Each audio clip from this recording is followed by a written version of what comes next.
जी अस्सलाम वालेकुम नाज़रीन, की हाल चाल है? ठीक हो? आ भाई जी जिंदड़ी लगे ने काम आंदे हैं पे एक ठेकेदार मुदस्सर होंदा सी जिंदड़ा दा ते ठेकेदार अकरम होंदे सन छालियां दे। ਇਹ ਦੋਏ ਬੜੇ ਵੱਡੇ ਨੇ ਠੇਕੇਦਾਰ ਹੁੰਦੇ ਸਨ ਆਪਣੇ ਵਕਤ ਦੇ ਵਿੱਚ ਤੇ ਉਹਨਾਂ ਨਾਲ ਕੰਮ ਕਰੀਦਾ ਸੀ। ਦੱਸਦੇ ਨੇ ਭਾਈ ਜਿਹੜੀ ਮੌਲਵੀ ਕੀਲ ਅਬਾਸ ਸਾਹਿਬ ਜਿਹੜੇ ਨੇ ਤੇ ਅਕਰਮ ਸਾਹਿਬ ਦੇ ਵਫਾਤ ਪਾ ਗਏ ਨੇ ਤੇ ਠੇਕੇਦਾਰ ਮੁਦੱਸਰ ਸਾਹਿਬ ਉਹ ਇਸ ਟਾਈਮ ਠੇਕੇਦਾਰੀ 'ਚ ਰਿਟਾਇਰਮੈਂਟ ਲੈ ਲਈ ਉਹਨਾਂ ਨੇ। ਹਾਂਜੀ, ਉਹ ਮਾਸ਼ਾਅੱਲਾ ਇਸ ਟਾਈਮ ਵਾਹੀ ਬੰਨਾ ਕਰਦੇ ਨੇ, ਜ਼ਮੀਨ ਬੰਨਾ ਵਾਹੀ ਬੰਨਾ ਕਰਦੇ ਨੇ ਠੇਕੇਦਾਰ ਮੁਦੱਸਰ ਸਾਹਿਬ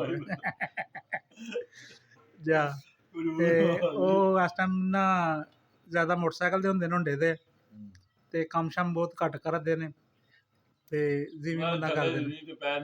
ਜ਼ਮੀਨ ਤੋਂ ਪੈਰ ਘੱਟ ਲਾਉਂਦੇ ਨੇ ਤੇ ਮੋਟਰਸਾਈਕਲ ਦੇ ਟਰੈਕਟਰ ਤੇ ਲੈਂਦੇ ਨੇ ਮੋਟਰਸਾਈਕਲ ਤੇ ਫੇਰਾ ਟੋਰਾ ਤੇ ਰਹਿੰਦੇ ਨੇ। ਹਾਂਜੀ, ਸਲਾਮ ਆਖਿਆ ਸਭ ਨੂੰ।